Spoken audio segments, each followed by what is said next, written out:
Today is Monday, October 28th, and today's agricultural fact of the day.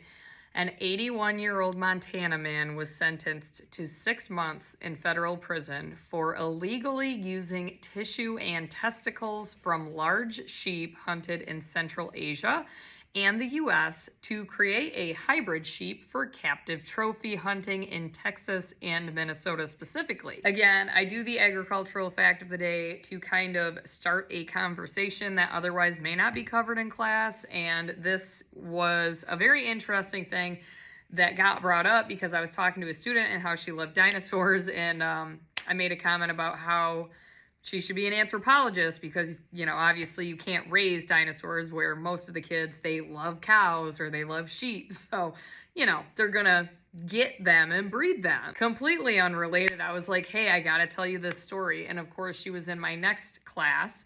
That was my intro to ag class that always does the ag fact of the day. So as I was telling her about this, I go, you know what? I should make this today's agricultural fact. So basically this 81-year-old man had imported a lot of tissues and was illegally cloning animals, which I don't even know what the legalities are around that. And I don't have time to look it up because I just got back from National FFA convention and I'm trying to catch up on things that didn't get done last week. So if you have expertise on cloning or why or how this man got caught, please feel free to comment or make a response video because my kids just wanted to know, how did he get caught? And I said to them, they probably didn't want to publicize that so that people who are doing similar things will get caught in the future, because if you know how he got caught, then it may make it easier to evade officials in the future. But this created an entire conversation and it was just funny. The kids got a kick out of it. And obviously they're like, wow, an 81-year-old guy, where did he get these things to clone these animals? And I said, well, it may have been a retirement project. And if he had a decent job where he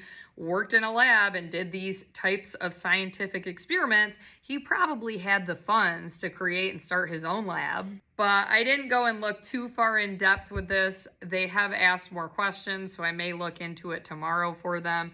But this will not be a continued ag fact of the day. This is a one and done thing. But it's cool, and if you never saw the article when it came out, it was the beginning of October, I think, when he was sentenced. And if you didn't see it then it's not something that's usually discussed in the news. But the kids did seem impressed by this old guy who just basically figured out how to clone animals, and a cool concept, although highly illegal. And basically, as the article continued to say towards the bottom, him and his family had never hunted for money previously, but now they are pretty much dead broke because of all of the fines, the courts, lawsuits, whatever. They basically have no money now. So although it was a cool concept and neat idea, and yeah, this could be a really cool business venture, turned out not to be such a great thing. And although the target states, at least in this fact, was Texas and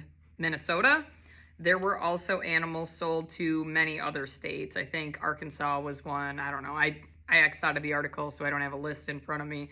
But there were between 5 and 10 states that also people from those states ended up buying those animals.